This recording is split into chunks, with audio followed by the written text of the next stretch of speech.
For today's video mga bay ay magsuroy-suroy kami dito sa kabukiran mga bay. Maghanap kami ng sapa dito mga bay para manghuli kami ng isda dito mga bay.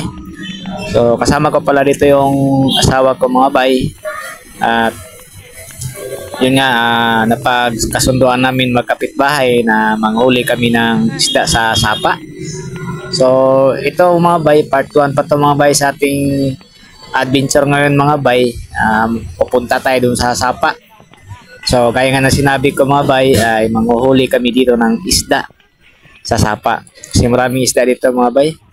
So ito ngayon mga bay, naglalakad kami papunta doon sa may papatungo sa baba mga bay.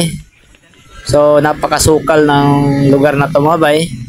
At talagang nag-iingat kami dito sa aming paglalakad mga bay dahil hindi natin alam na mayroon pala nakabang na ahas mga bay. Bigla na lang tayong tuklawin mga bay. Nako, goodbye talaga. So by the way mga bay,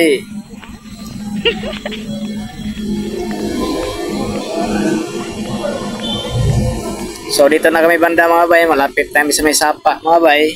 At kaya nga na sinabi ko, dala na ng mga kasama namin yung pamingwit na yun mga bay. Mamimingwit kami dito sa sapa mga bay. So, samahan nyo kami. Aman dapit.